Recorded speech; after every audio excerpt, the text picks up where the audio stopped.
Hello everyone, welcome to my YouTube channel. ये video जो है रिसर्च अनुसंधान टॉपिक से रिलेटेड ये क्वेश्चन है और ये मोस्ट इम्पॉर्टेंट क्वेश्चन है जो आपको एग्जाम्स में आपको देखने को अवश्य ही मिलेंगे। तो क्वेश्चन नंबर पहला है, अनुसंधान संचालन की प्रक्रिया में उपकल्पना निर्माण का अनुसरण करता है। किसका अनुसरण करता है? ए ऑप्शन है उद्देश्यों का कथन, सी ऑप्शन है अनुसंधान यंत्रों का चयन, बी ऑप्शन है तथ्यों का विश्लेषण और डी ऑप्शन है तथ्यों का संकलन। तो इसका राइट आंसर क्या होगा? अनुसंधान की प्रक्रिया में उपकल्पना निर्माण अनुसरण करता है। किसका? ये करता है अनुसंधान यंत्रों का चयन। ठीक है, तो क्वेश्चन नंबर फर्स्ट का सी ऑप्शन यहाँ पे राइट हो जाएगा। फिर हम आते हैं क्वेश्चन नंबर 2 पर। क्वेश्चन नंबर 2 क्या है? सदृशता किसका स्रोत है? ए ऑप्शन है आंकड़े तथ्य, बी ऑप्शन है अवधारणा, सी ऑप्शन है चर, डी ऑप्शन है उपकल्पना। तो इसका राइट आंसर क्या हो जाएगा? सदृशता किसका स्रोत है? यह स्रोत है उपकल्पना का। तो क्वेश्चन नंबर 2 का डी ऑप्शन यहाँ पे राइट हो जाएगा। फिर हम आते हैं क्वेश्चन नंबर 3 पर। क्वेश्चन नंबर 3 क्या है? वैज्ञानिक विधि का विशिष्ट लक्षण निम्नलिखित में से कौन सा नहीं है? ए ऑप्शन है विश्वसनीयता, बी ऑप्शन है वैधता, सी ऑप्शन है पुनरावृत्तता, डी ऑप्शन है सहज बोध अवलोकन। तो इसका राइट आंसर क्या हो जाएगा? इसका राइट आंसर हो जाएगा सहज बोध अवलोकन। यह जो है वैज्ञानिक विधि का विशिष्ट लक्षण नहीं है। ठीक है, इसमें नहीं पूछ रहा है, जबकि विश्वसनीयता, वैधता और पुनरावृत्तता ये जो है वैज्ञानिक विधि के लक्षण है, विशिष्ट लक्षण है। लेकिन ये जो सहज बोध अवलोकन है यह वैज्ञानिक विधि का विशिष्ट लक्षण नहीं है। तो क्वेश्चन नंबर 3 का डी ऑप्शन यहाँ पे राइट हो जाएगा। फिर हम आते हैं क्वेश्चन नंबर 4 पर। क्वेश्चन नंबर 4 क्या है? दैव निदर्शन पद्धति से चयनित निदर्शन की क्या विशेषता है? ए ऑप्शन है यह संपूर्ण औसत नहीं है, बी ऑप्शन है यह प्रतिनिधि होगा, सी ऑप्शन है यह समष्टि के सदृश नहीं होगा, डी ऑप्शन है उक्त सभी। तो इसका राइट आंसर क्या होगा? जो ये दैव निदर्शन पद्धति है, ये जो दैव सैंपलिंग है, यह जो है इसकी चयनित निदर्शन की क्या विशेषता होती है?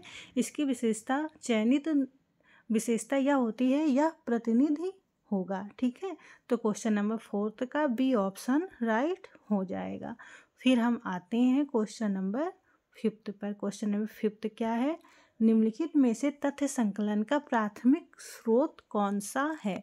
तो ये कौन सा पूछ रहा है स्रोत? प्राथमिक स्रोत। ठीक है, प्राथमिक और द्वितीयक 2 प्रकार के स्रोत होते हैं जिसमें ये प्राथमिक स्रोत पूछ रहे हैं क्वेश्चन में। पहला ऑप्शन है लेख, पुस्तक, समीक्षा, शोधपत्र, बी ऑप्शन है किताबें, पाठ्यपुस्तक, इंसाइक्लोपीडिया, शब्दकोश, हैंडबुक, और सी ऑप्शन है साहित्य, कला तथा संगीत के कार्यों की समीक्षा, डी ऑप्शन है उत्तरदाताओं से सीधा साक्षात्कार। तो क्या पूछ रहा है? ये पूछ रहा है प्राथमिक स्रोत। तो प्राथमिक स्रोत क्या होगा? उत्तरदाताओं से सीधा साक्षात्कार। तो क्वेश्चन नंबर 5 का डी ऑप्शन राइट आंसर हो जाएगा। जबकि ये ए, बी और सी ये तीनों जो है द्वितीयक स्रोत माने जाएंगे। क्वेश्चन नंबर और प्राथमिक स्रोत क्या माना जाएगा? क्वेश्चन नंबर 5 का डी ऑप्शन, उत्तरदाताओं से सीधा साक्षात्कार क्या है?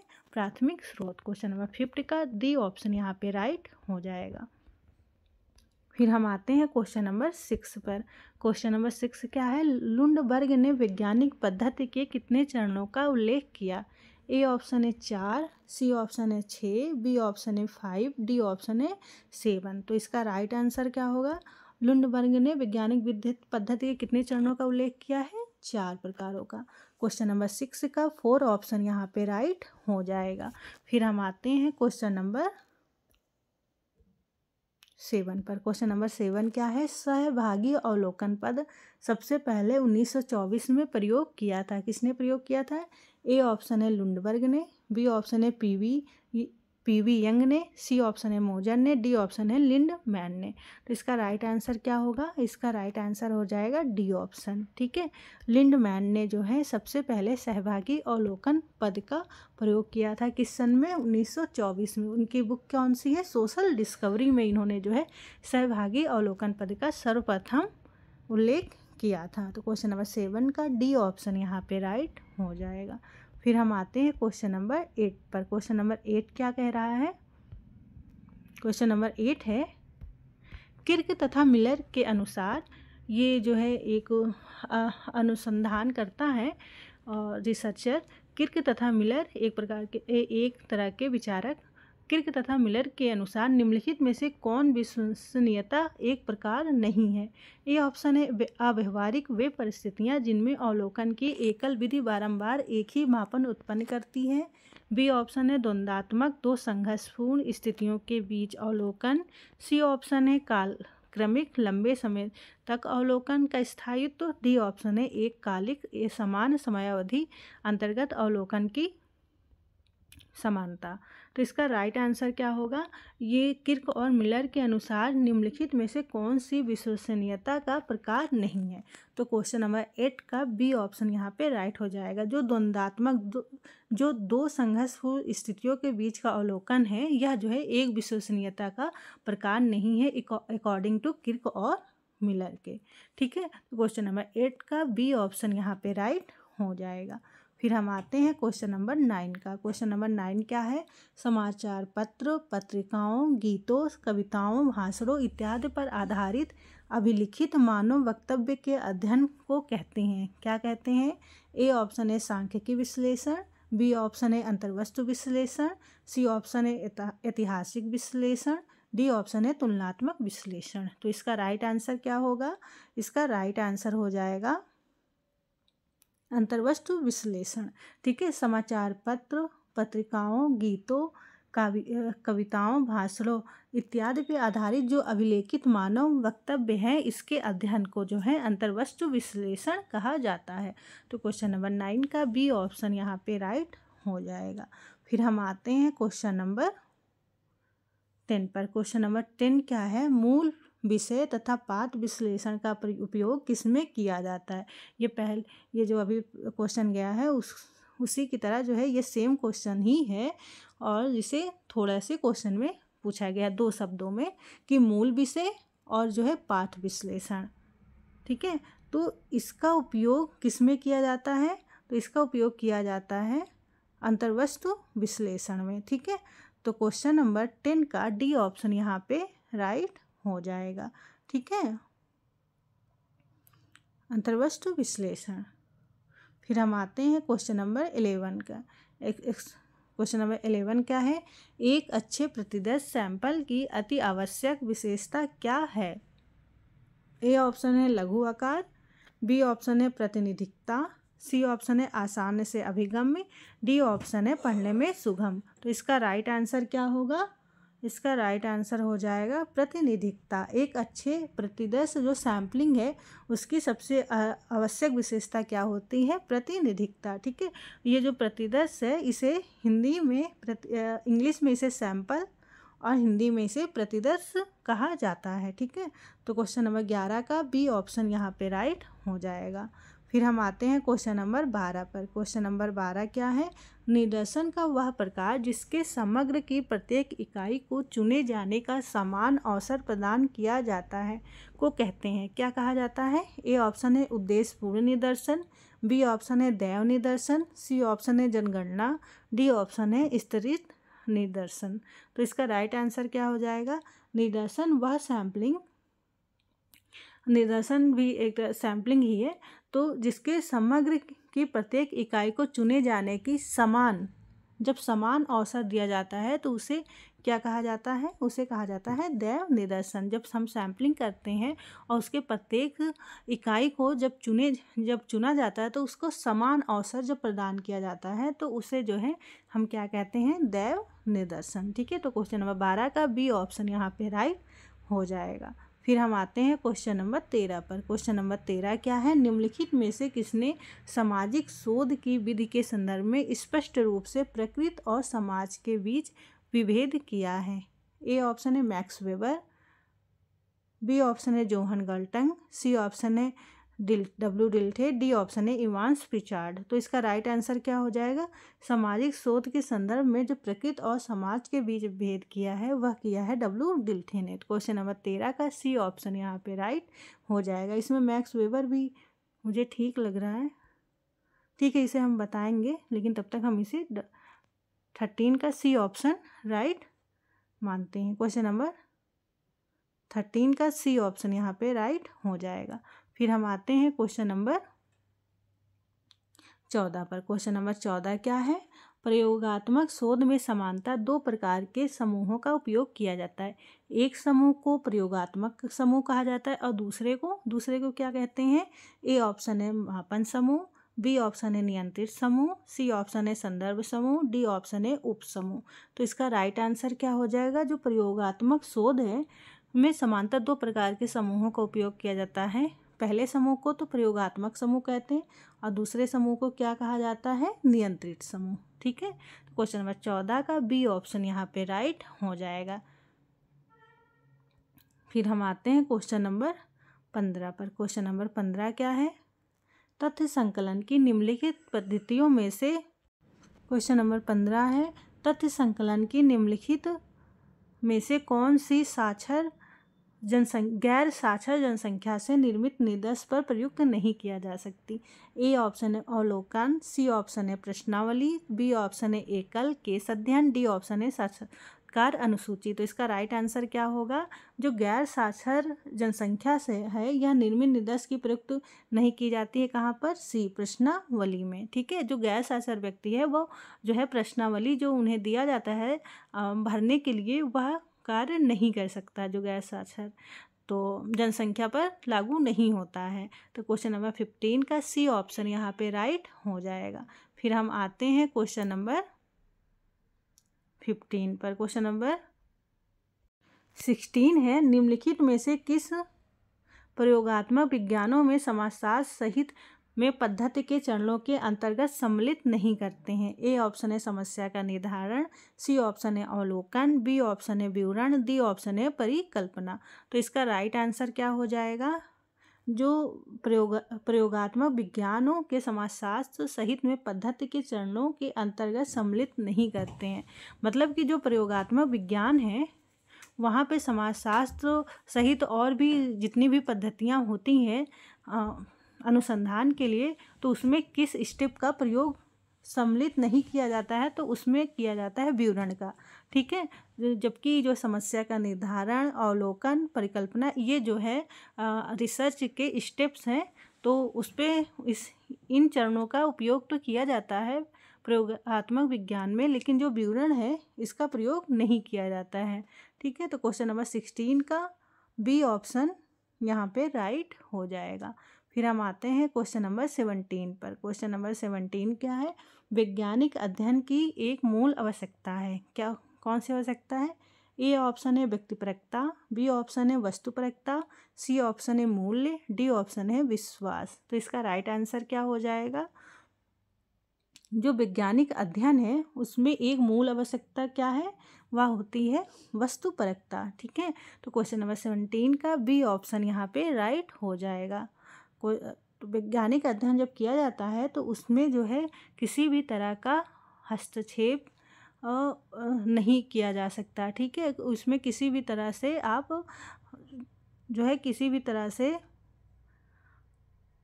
पक्षपात नहीं किया जा सकता, बल्कि वैज्ञानिक अध्ययन में जो है मूल आवश्यकता होती है वस्तुपरकता का। ठीक है, उसमें वस्तुपरकता होनी चाहिए। क्वेश्चन नंबर 17 का बी ऑप्शन यहाँ पे राइट हो जाएगा।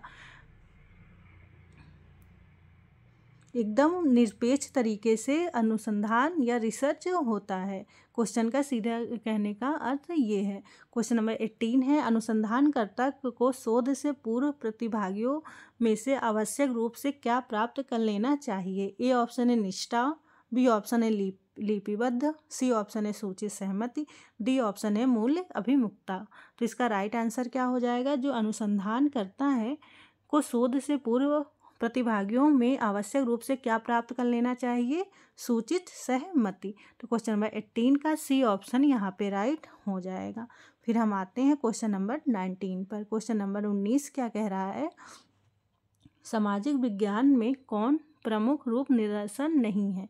ए ऑप्शन है प्रत्यक्षवादी रूप निदर्शन, बी ऑप्शन है व्याख्यात्मक रूप निदर्शन, सी ऑप्शन है आलोचनात्मक रूप निदर्शन, डी ऑप्शन है रचनात्मक रूप निदर्शन। तो इसका राइट आंसर क्या होगा, सामाजिक विज्ञान में कौन सा प्रमुख रूप निदर्शन नहीं है, आलोचनात्मक रूप निदर्शन। तो क्वेश्चन नंबर 19 का सी ऑप्शन यहाँ पे राइट हो जाएगा। फिर हम आते हैं क्वेश्चन नंबर 20 पर। क्वेश्चन नंबर 20 क्या है, कारण और कथन के ये क्वेश्चंस है। अभिकथन ए है, अनुसंधान अभिकल्प एक प्रकार का प्रारूप होता है जो वास्तव में अनुसंधान करने से पहले तैयार किया जाता है। कारण जो दिया गया है आर, कई अनुसंधान योजनाओं के ठोस निष्कर्ष नहीं निकाल पाते हैं।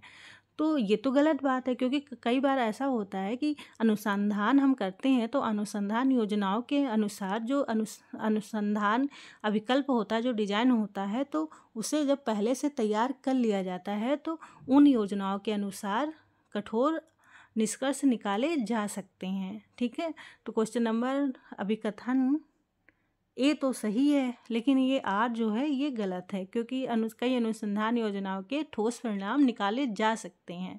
ठीक है, ए ऑप्शन है ए और आर दोनों सही हैं और आर ए की सही व्याख्या है।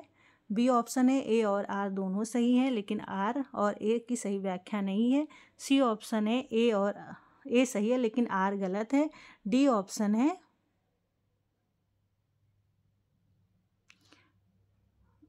ए गलत है लेकिन आर सही है। तो इसका राइट आंसर क्या है, तो इसका राइट आंसर है बी। ठीक है, ए और आर दोनों सही हैं। ठीक है, इसमें सही दिया गया कि ए और आर दोनों सही है लेकिन आर ए की सही व्याख्या नहीं है। ठीक है, कई अनुसंधान योजनाओं के अनुसार ठोस निष्कर्ष निकाले जा सकते हैं। तो कभी कभी ठोस निष्कर्ष निकाले जा सकते हैं और कभी कभी नहीं निकल पाता है। तो इस तरह से ये क्वेश्चन ऐसे सॉल्व होगा। ठीक है, क्वेश्चन नंबर 20 का बी ऑप्शन यहाँ पे राइट हो जाएगा। फिर हम आते हैं क्वेश्चन नंबर 21 पर। क्वेश्चन नंबर 21 क्या है, वह शोध जो कारण और प्रभाव की घटनाओं से संबंधित है वह है, क्या है। ए ऑप्शन है अंतर सांस्कृतिक शोध, बी ऑप्शन है प्रयोगात्मक शोध, सी ऑप्शन है तुलनात्मक शोध, डी ऑप्शन है विवरणात्मक शोध। तो इसका राइट आंसर क्या हो जाएगा, जो कारण और प्रभाव रिसर्च है यह किन घटनाओं से संबंधित होता है, यह जो है प्रयोगात्मक शोध के से संबंधित होता है, क्योंकि कारण और प्रभाव जो है प्रयोगात्मक रिसर्च से ही जाना जा सकता है। तो कारण और प्रभाव प्रयोगात्मक शोध से संबंधित है। क्वेश्चन नंबर 21 का बी ऑप्शन यहाँ पे राइट हो जाएगा।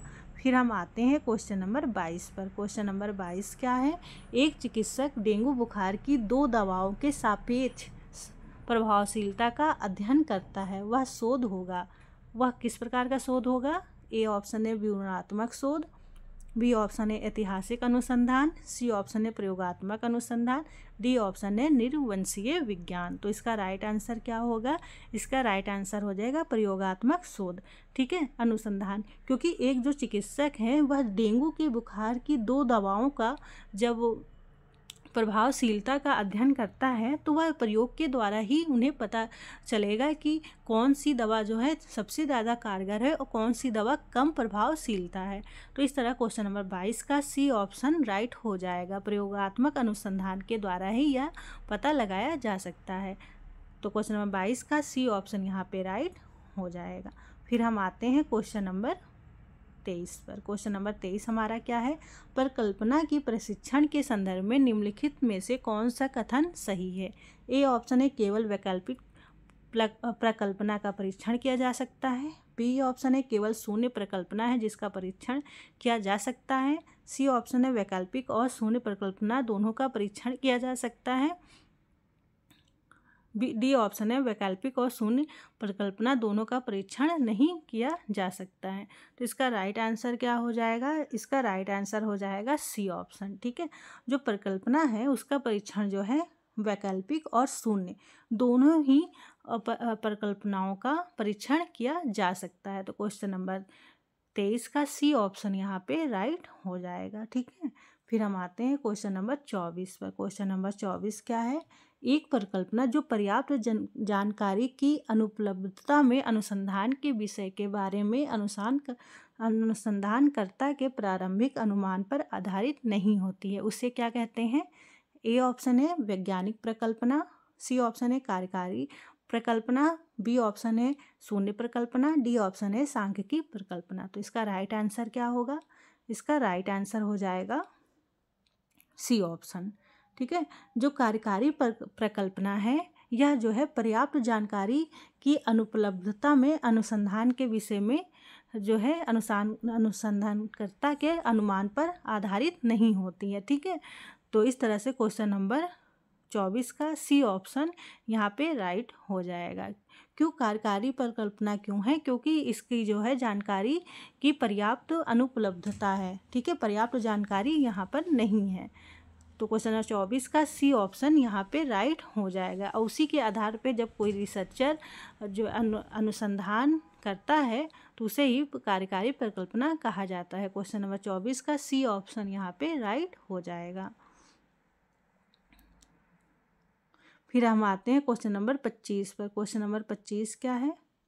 अनुसंधान प्रारूप क्या होता है? ए ऑप्शन है अनुसंधान के संचालन का वह तरीका जो सिद्धांत सम्मत नहीं है, बी ऑप्शन है तथ्य संकलन और विश्लेषण के प्रत्येक चरण के लिए रूपरेखा है, सी ऑप्शन है गुणात्मक या मात्रात्मक तरीकों का उपयोग करने के बीच का विकल्प, डी ऑप्शन है जिस शैली में आप अपने शोध निष्कर्ष प्रस्तुत करते हैं, उदाहरणतः ग्राफ।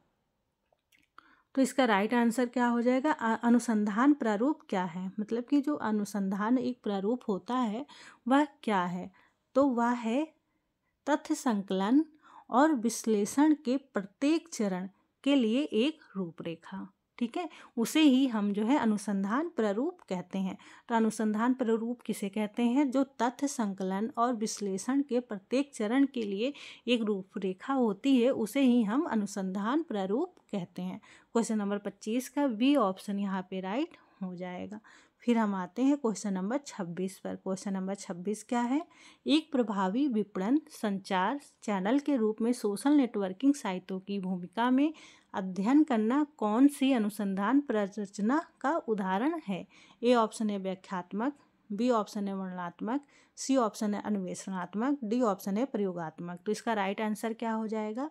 इसका राइट आंसर हो जाएगा अन्वेषणात्मक। ठीक है, एक जो प्रभावी विपणन चैनल होता है, वाणिज्यिक चैनल, तो संचार चैनल, तो उस पर सोशल नेटवर्किंग साइटों की भूमिका में अध्ययन करना अन्वेषणात्मक प्रकार का अनुसंधान का यह उदाहरण होता है। तो क्वेश्चन नंबर 26 का सी ऑप्शन यहाँ पे राइट हो जाएगा।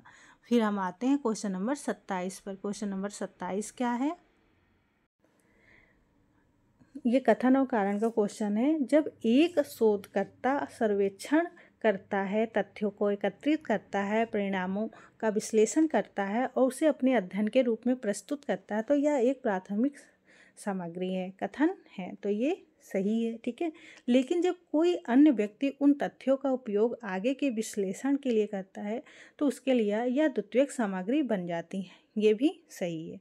ठीक है, क्योंकि जब कोई जो है शोधकर्ता प्रत्यक्ष रूप से तथ्यों को एकत्रित करता है, ठीक है, डायरेक्टली, तब उसे जो है प्राथमिक स्रोत कहा जाता है। लेकिन जब उन्हीं स्रोतों को कोई अन्य व्यक्ति प्रत्यक्ष रूप से ना करके कोई अदर व्यक्ति ने जो है उसका सर्वेक्षण या अध्ययन किया है और आप उसके अध्ययन को लेकर आप जो है अध्ययन कर रहे हैं, रिसर्च कर रहे हैं, उस रिसर्च को आगे बढ़ा रहे हैं और प्रत्यक्ष रूप से ना करके आप अप्रत्यक्ष रूप से उन्हीं सामग्रियों से आप कार्य को आगे कर रहे हैं, रिसर्च कर रहे हैं, तो वह जो है द्वितीयक सामग्री बन जाता है।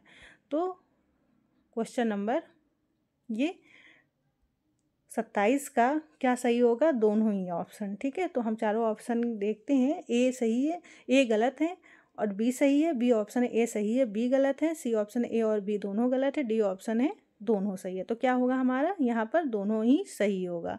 ठीक है, क्वेश्चन नंबर कथन और कारण दोनों ही। तो क्वेश्चन नंबर 27 का डी ऑप्शन यहाँ पे राइट हो जाएगा।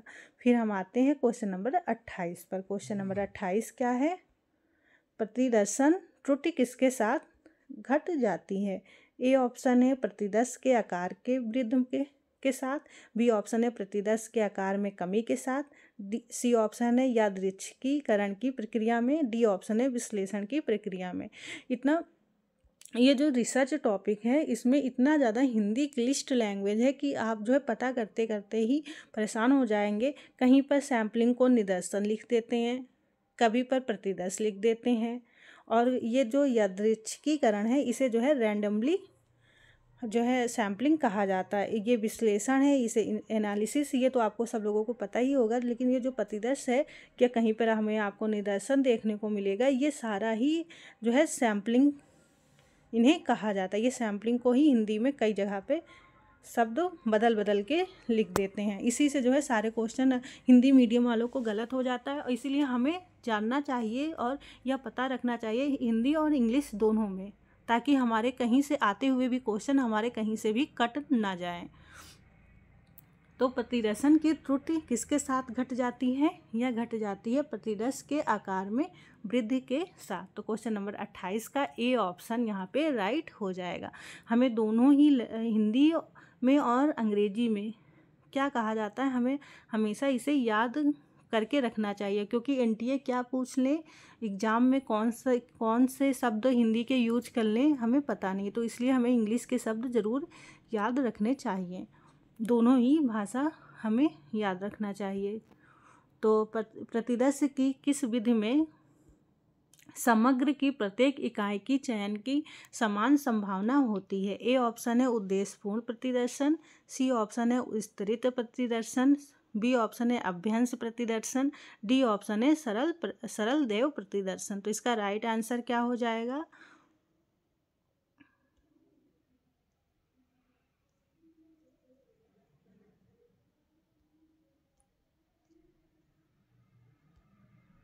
इसका राइट आंसर क्या होगा?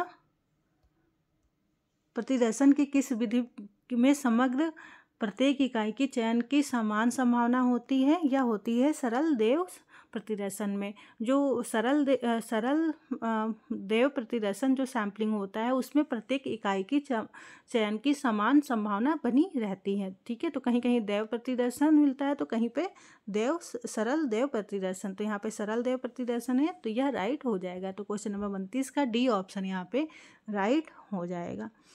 फिर हम आते हैं क्वेश्चन नंबर 30 पर। क्वेश्चन नंबर 30 क्या है? किस प्रतिदर्शन को आकस्मिक प्रतिदर्शन भी कहा जाता है? ए ऑप्शन है सुविधाजनक प्रतिदर्शन, बी ऑप्शन है अभ्यंश प्रतिदर्शन, सी ऑप्शन है क्षेत्र प्रतिदर्शन, डी ऑप्शन है स्तरित प्रतिदर्शन। तो इसका राइट क्या आंसर क्या हो जाएगा? किस प्रकार के प्रतिदर्शन को आकस्मिक प्रतिदर्शन कहा जाता है? या कहा जाता है सुविधाजनक प्रतिदर्शन को। क्वेश्चन नंबर 30 का ए ऑप्शन यहाँ पे राइट हो जाएगा। फिर हम आते हैं क्वेश्चन नंबर 31 में। क्वेश्चन नंबर 31 क्या है? एक साक्षात्कार जिसमें साक्षात्कारकर्ता को किसी दिए गए विषय के बारे में स्वतंत्र रूप से बात करने के लिए उत्तरदाता को प्रोत्साहित करता है, उसे क्या कहते हैं? ए ऑप्शन है असंरक्षित साक्षात्कार, बी ऑप्शन है संरक्षित साक्षात्कार, सी ऑप्शन है केंद्रीय साक्षात्कार, डी ऑप्शन है नैदानिक साक्षात्कार। तो इसका राइट आंसर क्या हो जाएगा? इसका राइट आंसर हो जाएगा असंरक्षित साक्षात्कार, क्योंकि जब साक्षात्कार और साक्षात्कारकर्ता के में दोनों में किसी विषय में दिए गए स्वतंत्र रूप से बात करने के लिए उत्तरदाता को प्रोत्साहित करता है। ठीक है, तो इसे कहा जाता है असंरक्षित साक्षात्कार। जब एक जो साक्षात्कारकर्ता होते हैं वह जो है उत्तरदाता को प्रोत्साहित करते हैं कि आप जो है अपने स्वतंत्र जो है किसी भी बात को आप कहें, प्रोत्साहित करता है, तो उसे ही असंरक्षित साक्षात्कार कहा जाता है। क्वेश्चन नंबर 31 का ए ऑप्शन यहाँ पे राइट हो जाएगा। फिर हम आते हैं क्वेश्चन नंबर 32 पर। क्वेश्चन नंबर 32 क्या है? आप अपने कार्यस्थल पर तनाव से कैसे निपटते हैं? ए ऑप्शन है एक खुला प्रश्न है, सी ऑप्शन है अमूर्त प्रश्न है, बी ऑप्शन है बंद प्रश्न है, डी ऑप्शन है दुनाली प्रश्न है। तो इसका राइट आंसर क्या होगा कि आप अपने कार्यस्थल पर तनाव पर कैसे निपटते हैं? यह किस प्रकार का क्वेश्चन है? यह जो है एक खुला प्रश्न है। ठीक है, तो क्वेश्चन नंबर 32 का ए ऑप्शन यहाँ पे राइट हो जाएगा। फिर हम आते हैं क्वेश्चन नंबर 33 पर। क्वेश्चन नंबर 33 क्या है? अमेरिकी समाज के सड़क के कोनों का अध्ययन प्रतिभागी सहभागी अवलोकन विधि का उपयोग करने के लिए किसे जाना जाता है? ए ऑप्शन है बी मेलिनोव्स्की, सी ऑप्शन है पी.एच. मान, बी ऑप्शन है W.F. वाइट, डी ऑप्शन है V.V. यंग। तो इसका राइट आंसर क्या होगा? जो अमेरिकी समाज है यहाँ सड़कों के कोनों पर अध्ययन करने वाले प्रतिभागी मतलब जो सहभागी अवलोकन की विधि का उपयोग के लिए जाने जाते हैं। कौन से रिसर्चर जो है सहभागी अवलोकन के लिए जाने जाते हैं अमेरिका समाज में? तो क्वेश्चन नंबर 33 का बी ऑप्शन यहाँ पे राइट हो जाएगा। ठीक है, क्वेश्चन W.F. वाइट जो है अमेरिकी समाज की सड़कों के कोनों का अध्ययन प्रतिभागी सहभागी अवलोकन के विधि का प्रयोग के लिए जाने जाते हैं। क्वेश्चन नंबर 33 का बी ऑप्शन यहाँ पे राइट हो जाएगा। फिर हम आते हैं क्वेश्चन नंबर 34 पर। क्वेश्चन नंबर 34 क्या है? निम्नलिखित को बताएं। क्या आप अखबार या पत्रिकाएं खरीदते हैं? ए ऑप्शन है दोनाली प्रश्न, बी ऑप्शन है अनेकार्थक प्रश्न, सी ऑप्शन है खुला प्रश्न, डी ऑप्शन है संवेदनशील प्रश्न। इसका राइट आंसर क्या होगा? क्या आप अखबार या पत्रिकाएं खरीदते हैं, या किस प्रकार का क्वेश्चन है? या जो है अनेकार्थक प्रश्न है। क्वेश्चन नंबर 34 का बी ऑप्शन यहाँ पे राइट हो जाएगा। फिर हम आते हैं क्वेश्चन नंबर 35 पर। क्वेश्चन नंबर 35 क्या है? अनुसूची का उपयोग किस रूप में किया जाता है? ए ऑप्शन है विधि, बी ऑप्शन है तकनीक, सी ऑप्शन है उपकरण, डी ऑप्शन है प्रश्नावली। तो इसका राइट आंसर क्या हो जाएगा? अनुसूची किस प्रकार का प्रयोग किस रूप में किया जाता है? या किया जाता है उपकरण में। क्वेश्चन नंबर 35 का सी ऑप्शन यहाँ पे राइट हो जाएगा। फिर हम आते हैं क्वेश्चन नंबर 36 पर। क्वेश्चन नंबर 36 क्या है? वह पद्धति जिसमें किसी विशेष समुदाय समूह संगठन का व्यवस्थित और विस्तृत अध्ययन किसी सामाजिक समस्या का विश्लेषण की दृष्टि से तथा उस समाधान के लिए सिफारिशें प्रस्तुत करने की दृष्टि से किया जाता है। ए ऑप्शन है ऐतिहासिक पद्धति, सी ऑप्शन है एकल अध्ययन पद्धति, बी ऑप्शन है उद्विकासीय पद्धति, डी ऑप्शन है सर्वेक्षण पद्धति। तो इसका राइट आंसर क्या होगा? इसका राइट आंसर हो जाएगा एकल अध्ययन पद्धति। इस पद्धति में जो है एकल अध्ययन पद्धति जो है किसी विशेष समुदाय समूह संगठन का व्यवस्थित और विस्तृत अध्ययन सामाजिक समस्याओं के विश्लेषण के रूप में किया जाता है। तो क्वेश्चन नंबर 36 का सी ऑप्शन यहाँ पे राइट हो जाएगा। फिर हम आते हैं क्वेश्चन नंबर 37। क्वेश्चन नंबर 37 क्या है? बेकर और सारांता कॉस के अनुसार निम्न में से सामाजिक अनुसंधान का कौन सा सैद्धांतिक उद्देश्य नहीं है? ए ऑप्शन है पुष्टिकरण, बी ऑप्शन है सामाजिक समस्याओं का समाधान, सी ऑप्शन है मिथ्याकरण, डी ऑप्शन है संशोधन। तो इसका राइट आंसर क्या होगा? बेकर और सारांता कॉस के अनुसार निम्न में से सामाजिक अनुसंधान का कौन सा सैद्धांतिक उद्देश्य नहीं है? यह है सामाजिक समस्याओं का समाधान का। ठीक है, तो क्वेश्चन नंबर 37 का बी ऑप्शन यहाँ पे राइट हो जाएगा। फिर हम आते हैं क्वेश्चन नंबर 38 पर। क्वेश्चन नंबर 38 क्या है? निम्न में से कौन सा एक गैर संभावना प्रतिदर्शन का स्वरूप नहीं है? ए ऑप्शन है सुविधामूलक प्रतिदर्शन, सी ऑप्शन है कोटा प्रतिदर्शन, बी ऑप्शन है स्वदेश प्रतिदर्शन, डी ऑप्शन है समूह प्रतिदर्शन। तो यह क्या पूछ रहा है कि गैर संभावना प्रतिदर्शन का रूप कौन सा नहीं है? तो इसका राइट आंसर होगा समूह प्रतिदर्शन। यह जो है गैर संभावना प्रतिदर्शन का स्वरूप नहीं है, जबकि सुविधामूलक प्रतिदर्शन, कोटा प्रतिदर्शन और स्वदेश प्रतिदर्शन जो है गैर संभावना प्रतिदर्शन का स्वरूप है या प्रकार है। तो क्वेश्चन नंबर 38 का डी ऑप्शन यहाँ पे राइट हो जाएगा। फिर हम आते हैं क्वेश्चन नंबर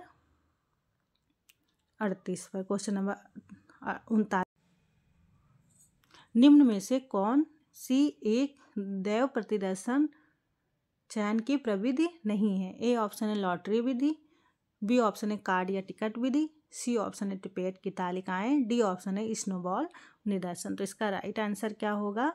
जो दैव प्रतिदर्शन के चयन की प्रविधि कौन सा नहीं है? स्नोबॉल निदर्शन। ठीक है, जो स्नोबॉल निदर्शन है यह जो है दैव प्रतिदर्श का चयन की विधि नहीं है। क्वेश्चन नंबर 39 का डी ऑप्शन यहाँ पे राइट हो जाएगा।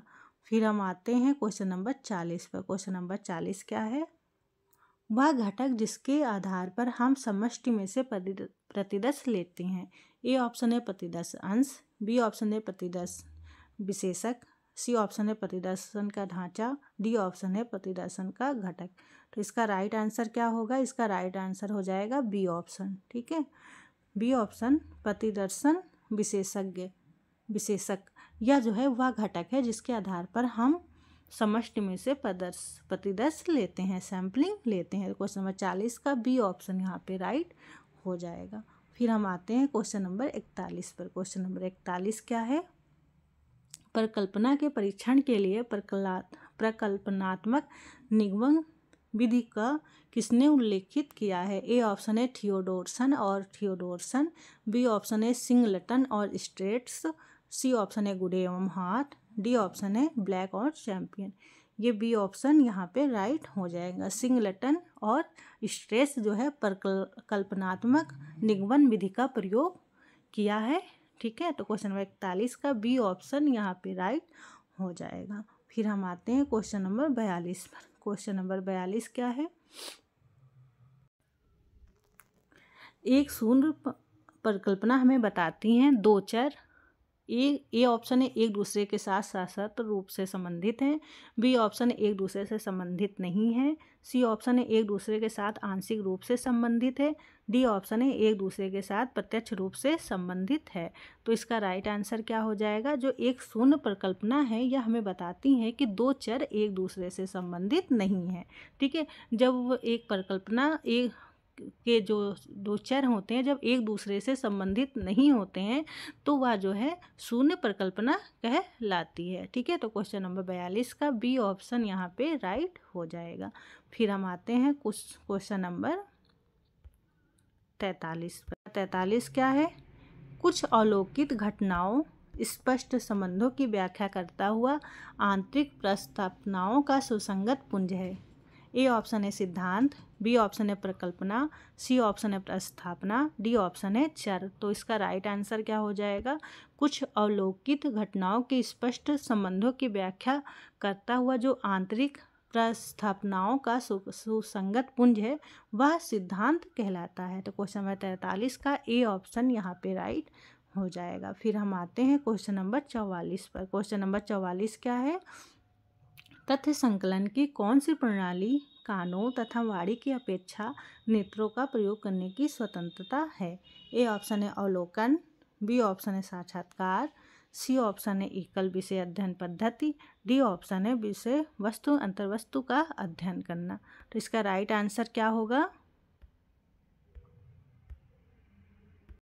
इसका राइट आंसर हो जाएगा अवलोकन। ठीक है, जो अवलोकन विधि होती है उसमें जो है कानों तथा वाणी के अपेक्षा नेत्रों का प्रयोग किया जाता है। हम आँखों के द्वारा ही तो देखते हैं ना, तो आँखों के द्वारा जब हम अवलोकन करते किसी चीज़ को देखते हैं तो वह जो है अवलोकन कहलाता है। तो तथ्य संकलन की कौन सी प्रणाली में कानों तथा वाणी की अपेक्षा नेत्रों का प्रयोग किया जाता है? तो वह कहलाता है अवलोकन। तो क्वेश्चन नंबर 44 का ए ऑप्शन यहाँ पे राइट हो जाएगा। फिर हम आते हैं क्वेश्चन नंबर 45 पर। क्वेश्चन नंबर 45 का है अवधारणात्मक शब्दों के समूह में एकत्रित किए गए शब्दों का विश्लेषण होता है जो अनुसंधान पर कल्पना के चरों में बनाते हैं, वह कहलाता है। एक ए ऑप्शन है शब्द गणना विश्लेषण, बी ऑप्शन है अवधारणात्मक विश्लेषण, सी ऑप्शन है शब्दार्थ विश्लेषण, डी ऑप्शन है मूल्यांकनात्मक अभिकथन विश्लेषण। तो इसका राइट आंसर क्या हो जाएगा? इसका राइट आंसर हो जाएगा अवधारणात्मक विश्लेषण। जो है अवधारणात्मक शब्दों के समूह में एकत्रित किए गए शब्दों का विश्लेषण होता है जो अनुसंधान में परिकल्पना में चरों को बनाता है। क्वेश्चन नंबर 45 का बी ऑप्शन यहाँ पे राइट हो जाएगा। फिर हम आते हैं क्वेश्चन नंबर 46 पर। क्वेश्चन नंबर 46 क्या है? गार्डनर के अनुसार विषय वस्तु विश्लेषण विशेषताएं हैं। तो विषय वस्तु विश्लेषण गार्डनर के अनुसार कौन कौन सी है? ए ऑप्शन है व्यक्तिपरकता, बी ऑप्शन है व्यवस्थित, सी ऑप्शन है सामान्यता, डी ऑप्शन है परिमाणन। तो इसका राइट आंसर क्या हो जाएगा? यह कोट में उत्तर देना है। ए ऑप्शन है A B C, B option है A C D, C option है B C D, D option है डी ए बी डी। तो इसका राइट आंसर क्या हो जाएगा? गार्डनर के अनुसार विषय वस्तु विश्लेषण की विशेषताएं क्या क्या हैं? तो यह होता है गार्डनर के अकॉर्डिंग विषय वस्तु की विश्लेषण की विशेषताएं हैं, व्यवस्थित होती हैं, यह सामान्यता होती हैं और यह परिमाणन होती है। बी सी डी, तो इसका right answer B C D कौन से ऑप्शन में है? सी में। ठीक है, तो इसका क्या राइट आंसर हो जाएगा? C option. ठीक है, क्वेश्चन नंबर 46 का यहाँ पे सी ऑप्शन यहाँ पे राइट हो जाएगा। ठीक है, फिर हम आते हैं क्वेश्चन नंबर 47 पर। क्वेश्चन नंबर 47 क्या है? निम्नलिखित में से किस प्रकार के प्रश्नों से शोधकर्ता प्रश्नावली का निर्माण करते समय बचना चाहिए? मतलब कि जब भी कोई रिसर्चर प्रश्नावली का निर्माण करता है तो वह जो है जब रिसर्च किया जाता है तो वह किस प्रकार के प्रश्नों से बचना चाहिए शोधकर्ता को? ए ऑप्शन है संदिग्धात्मक प्रश्न, बी ऑप्शन है अमूर्त प्रश्न, सी ऑप्शन है संवेदनशील प्रश्न, डी ऑप्शन है अस्पष्ट एवं असंदिग्ध। तो इसका राइट आंसर क्या हो जाएगा? ये भी कूट वाले शब्द हैं, तो पहले हम ऑप्शन देख लेते हैं। ए ऑप्शन है D B C, B option है B A D, C option है A B C, D option है ए सी डी। तो इसका राइट आंसर क्या होगा? इसका राइट आंसर हो जाएगा ए ऑप्शन संदिग्धात्मक प्रश्न, बी ऑप्शन अमूर्त प्रश्न, सी ऑप्शन संवेदनशील प्रश्न। ये तीनों ही प्रकार के जो है प्रश्न शोधकर्ता को नहीं पूछने चाहिए जब शोध या रिसर्च किया जाए, तब व्यक्तियों से ये सारे क्वेश्चन उससे संवेदनशील प्रश्न, अमूर्त प्रश्न और संदिग्ध प्रश्न नहीं पूछना चाहिए। ठीक है, तो इनसे बचना चाहिए। तो क्वेश्चन नंबर 47 का ए बी सी ऑप्शन यहाँ पे राइट होगा। तो कौन से ऑप्शन में दिया गया है? सी ऑप्शन में। ठीक है, सी ऑप्शन यहाँ पे राइट हो जाएगा क्वेश्चन नंबर 47 का। ठीक है, फिर हम आगे बढ़ते हैं क्वेश्चन नंबर 48 पर। क्वेश्चन नंबर 48 क्या है?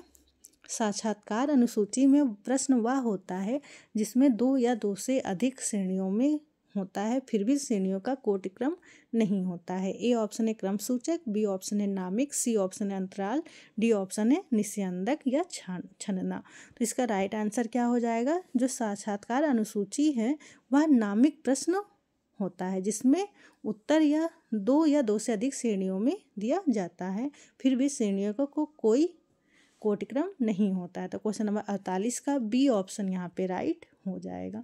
फिर हम आते हैं क्वेश्चन नंबर 49 पर। मोस्ट इंपॉर्टेंट क्वेश्चन, वैज्ञानिक सामाजिक सर्वेक्षण का जनक किसे कहते हैं? ए ऑप्शन है राउंट्री, बी ऑप्शन है बाउले, सी ऑप्शन है बूथ, डी ऑप्शन है हार्वर्ड। तो इसका राइट आंसर क्या हो जाएगा? जो वैज्ञानिक सामाजिक सर्वेक्षण है इसके जनक किसे कहा जाता है? बूथ को। ठीक है, तो क्वेश्चन नंबर 49 का सी ऑप्शन यहाँ पे राइट हो जाएगा। फिर हम आते हैं क्वेश्चन नंबर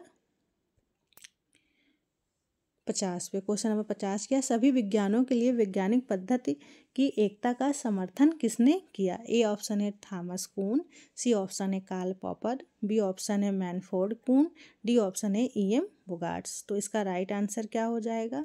इसका राइट आंसर हो जाएगा थॉमस कून। थॉमस कून जी ने सभी विज्ञानों की वैज्ञानिक पद्धति के लिए एकता का समर्थन किया है। क्वेश्चन नंबर 50 का ए ऑप्शन यहाँ पे राइट हो जाएगा। फिर हम आते हैं क्वेश्चन नंबर 51 पर। क्वेश्चन नंबर 51 क्या है? यौन कर्मियों का अध्ययन सहभागी अवलोकन पद्धति में किसने किया है? ए ऑप्शन है ए.वी. सिकोरेल, बी ऑप्शन है टीटा सेंडर्स, सी ऑप्शन है W.F. वाइट, डी ऑप्शन है हार्वर्ड पार्कर। तो इसका राइट आंसर क्या होगा? इसका राइट आंसर हो जाएगा सी ऑप्शन। W.F. वाइट जो है ये यौन कर्मियों के अध्ययन के लिए सहभागी अवलोकन की पद्धति किया है। इन्होंने अमेरिकी समाज में भी सड़कों पर रहने वाले लोगों का अध्ययन किया है। तो क्वेश्चन नंबर 51 का सी ऑप्शन यहाँ पे राइट हो जाएगा। फिर हम आते हैं क्वेश्चन नंबर 52 पर। क्वेश्चन नंबर 52 क्या है? निम्न में से कौन सी एक उपयोगी परिकल्पना की विशिष्टता नहीं है? ए ऑप्शन है स्पष्टता, बी ऑप्शन है अनुभव सिद्धता, सी ऑप्शन है विशिष्टता, डी ऑप्शन है समरूपताएं। तो इसका राइट आंसर क्या हो जाएगा, निम्न में से कौन सा एक उपयोगी परिकल्पना की विशिष्टता नहीं है, समरूपताएं। क्वेश्चन नंबर 52 का डी ऑप्शन यहाँ पे राइट हो जाएगा। फिर हम आते हैं क्वेश्चन नंबर 53 पर। क्वेश्चन नंबर 53 क्या है, सामाजिक अनुसंधान के संदर्भ में कौन सा कथन सत्य है। ए ऑप्शन है सामाजिक अनुसंधान का उद्देश्य नए सिद्धांतों का निर्माण व पुराने सिद्धांतों का पुनर्परीक्षण करना है। ये तो सही बात है। सामाजिक दूसरा है कथन, सामाजिक अनुसंधान के आधार पर भविष्यवाणी करना संभव नहीं है। नीचे दिए गए सही कोटों का चयन करें। तो ये तो गलत बात है। सामाजिक अनुसंधान में जो है भविष्यवाणियाँ करना संभव है। ठीक है। तो क्वेश्चन नंबर 53 का कौन सा राइट आंसर होगा, पहला। ठीक है। ए ऑप्शन है केवल एक, सी ऑप्शन है 1 व 2 दोनों, बी ऑप्शन है केवल 2, डी ऑप्शन है ना तो 1 ना तो 2। तो इसका राइट आंसर हो जाएगा ए ऑप्शन। ठीक है।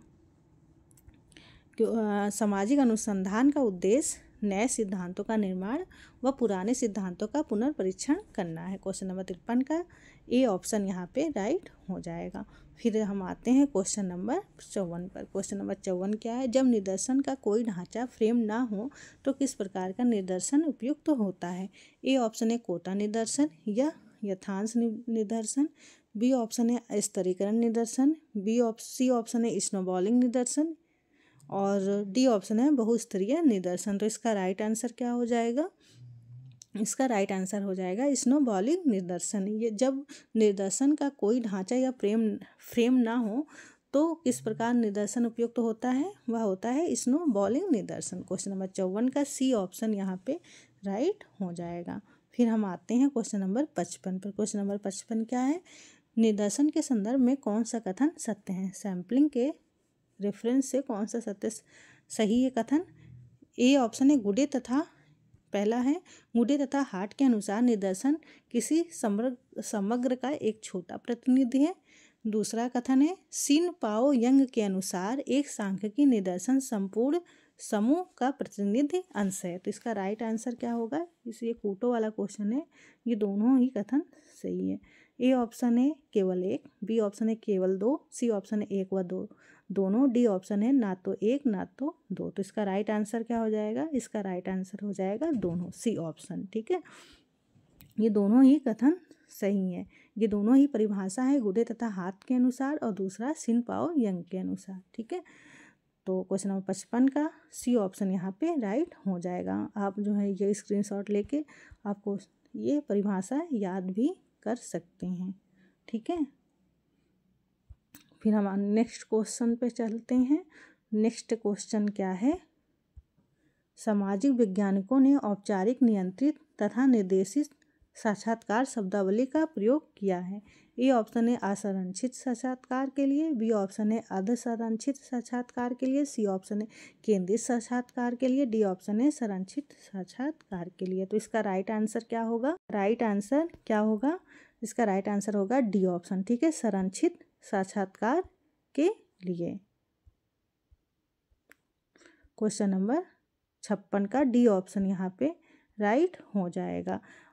औपचारिक, नियंत्रित तथा निर्देशित साक्षात्कार शब्दावली का प्रयोग किया गया है संरक्षित साक्षात्कार के लिए। तो क्वेश्चन नंबर 56 का डी ऑप्शन यहाँ पे राइट हो जाएगा। आप कीवर्ड जो है पकड़िए, तभी आपको क्वेश्चन अच्छे से याद होगा और लंबे समय तक आपके दिमाग में रहेगा। क्वेश्चन नंबर 57 का है, निम्न में से विषय वस्तु विश्लेषण के लिए कौन सा आधार सामग्री का स्रोत नहीं है। ए ऑप्शन है पुस्तकें एवं पत्रिकाएं, बी ऑप्शन है अभिलेख, सी ऑप्शन है दस्तावेज, डी ऑप्शन है क्षेत्र सर्वेक्षण। तो इसका राइट आंसर क्या हो जाएगा, इसका राइट आंसर हो जाएगा क्षेत्र सर्वेक्षण। क्यों, क्योंकि यह प्राथमिक स्रोत है। ठीक है। और जबकि विषय वस्तु विश्लेषण के लिए कौन सा आधार सामग्री माना जाता है, पुस्तकें एवं पत्रिकाएं, अभिलेख और दस्तावेज। और ये पूछ रहा है ये क्वेश्चन में कि विषय वस्तु विश्लेषण के लिए कौन सा आधार सामग्री का स्रोत नहीं है। तो क्वेश्चन नंबर 57 का डी क्षेत्र सर्वेक्षण। तो क्वेश्चन नंबर 57 का डी ऑप्शन यहाँ पे राइट हो जाएगा। फिर हम आते हैं क्वेश्चन नंबर 58 पर। क्वेश्चन नंबर 58 क्या है, सहभागी अवलोकन तथा साक्षात्कार का प्रयोग कर व्यक्तियों के प्रत्यक्ष अध्ययन को कहा जाता है। क्या कहा जाता है? ए ऑप्शन है प्रघटना विज्ञान, बी ऑप्शन है सामाजिक मानचित्रण, सी ऑप्शन है निजात विवरण, डी ऑप्शन है महामारी विज्ञान। तो इसका राइट आंसर क्या होगा? इसका राइट आंसर हो जाएगा निजात विवरण। ठीक है, क्वेश्चन नंबर 58 का सी ऑप्शन यहाँ पे राइट हो जाएगा। जो सहभागी अवलोकन तथा साक्षात्कार का प्रयोग कर व्यक्तियों के प्रत्यक्ष अध्ययन को कहा जाता है। क्या कहा जाता है? निजात विवरण। क्वेश्चन नंबर 58 का सी ऑप्शन यहाँ पे राइट हो जाएगा। ठीक है, सहभागी इसके बारे में थोड़ा सा दिया गया है यहाँ पे। सहभागी अवलोकन तथा साक्षात्कार का प्रयोग व्यक्तियों के प्रत्यक्ष अध्ययन को निजात कहा जाता है। सहभागी अवलोकन पार्टिसिपेंट ऑब्जर्वेशन शब्द का प्रयोग लिंडमैन ने वर्ष 1924 में प्रकाशित अपनी पुस्तक, कौन सी पुस्तक? सोशल डिस्कवरी में किया है। सहभागी अवलोकन पद का सर्वप्रथम प्रयोग लिंडमैन ने 1924 में अपनी पुस्तक सोशल डिस्कवरी में सर्वप्रथम किया है। फिर हम आगे चलते हैं क्वेश्चन नंबर 59 पर। क्वेश्चन नंबर 59 क्या है? कौन सी शोध प्ररचना शास्त्रीय प्ररचना के रूप में जानी जाती है? ए ऑप्शन है सैद्धांतिक शोध प्रबंधन, बी ऑप्शन है वर्णनात्मक शोध प्ररचना, सी ऑप्शन है प्रायोगिक शोध प्ररचना, डी ऑप्शन है क्रियात्मक शोध प्ररचना। तो इसका राइट आंसर क्या हो जाएगा? किसे जो है शास्त्रीय प्ररचना के रूप में जाना जाता है या जाना जाता है प्रायोगिक शोध प्ररचना के रूप में। क्वेश्चन नंबर 59 का सी ऑप्शन यहाँ पे राइट हो जाएगा। फिर आते हैं हम क्वेश्चन नंबर 60 पर। क्वेश्चन नंबर 60 क्या है? निम्नलिखित में से एक वैज्ञानिक शोध की विशेषता नहीं है। ये ऑप्शन है सत्यापनशीलता, बी ऑप्शन है निश्चयात्मकता, सी ऑप्शन है विशिष्टता, डी ऑप्शन है वैश्विकता। तो इसका राइट आंसर क्या होगा? इसका राइट आंसर हो जाएगा विशिष्टता। ठीक है, विशिष्टता जो है वैज्ञानिक शोध की विशेषता नहीं है। क्वेश्चन नंबर 60 का सी ऑप्शन यहाँ पे राइट हो जाएगा। फिर पढ़ते रहिए और अपने एग्ज़ाम की प्रिपरेशन करते रहिए। हम मिलते हैं नेक्स्ट वीडियो में। और लाइक करिए, सब्सक्राइब करिए, शेयर करिए और हमारे टेलीग्राम चैनल से भी जुड़ें। वीडियो देखने के लिए थैंक यू। आप अपने एग्ज़ाम्स की तैयारी लग के करें क्योंकि एग्ज़ाम्स बहुत ही ज़्यादा करीब हैं। तो वीडियो देखने के लिए अगेन थैंक यू।